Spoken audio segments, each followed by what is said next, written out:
Digital India പദ്ധതിയുടെ 10ാം വാർഷികത്തോടനുബന്ധിച്ച് രാജ്യത്തെ പൗരന്മാർക്കായി ഡിജിറ്റൽ ഇന്ത്യ റീൽ മത്സരം അവതരിപ്പിച്ച സർക്കാർ A decade of digital India എന്ന പേരിൽ ആരംഭിച്ചിരിക്കുന്ന മത്സരത്തിലെ വിജയികൾക്ക് ആകർഷകമായ സമ്മാനങ്ങളും ലഭിക്കും. ഓഗസ്റ്റ് 1 വരെ മത്സരത്തിൽ പങ്കെടുക്കാൻ അവസരം ലഭിക്കുന്നതാണ്. ഡിജിറ്റൽ ഇന്ത്യ സാധാരണക്കാരുടെ ജീവിതത്തിൽ കൊണ്ടുവന്ന നല്ല മാറ്റങ്ങളും അതിൻ്റെ നേട്ടങ്ങളും വിഷയമാക്കി നിർമ്മിച്ച റീലുകളാണ് മത്സരത്തിനായി പരിഗണിക്കുക. സർക്കാർ സേവനങ്ങൾ ഓൺലൈനായി ലഭിക്കുന്ന സൗകര്യം, ഡിജിറ്റൽ വിദ്യാഭ്യാസം, ആരോഗ്യരംഗത്തെ പുരോഗതി, സാമ്പത്തിക ഇടപാടുകൾ, ഡിജിറ്റൽ മാർഗങ്ങൾ എന്നിവയുടെയെല്ലാം നേട്ടങ്ങൾ ഓരോ റീലുകളിലൂടെയും മനോഹരമായി അവതരിപ്പിക്കാം. മത്സരത്തിൽ ഏറ്റവും മികച്ച റീൽ അയക്കുന്ന 10 വിജയികൾക്ക് 15,000 രൂപയാണ് സമ്മാനം.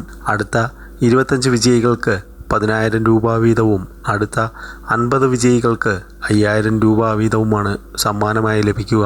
കൂടുതൽ വിവരങ്ങൾക്കായി mygov.in സന്ദർശിക്കുക.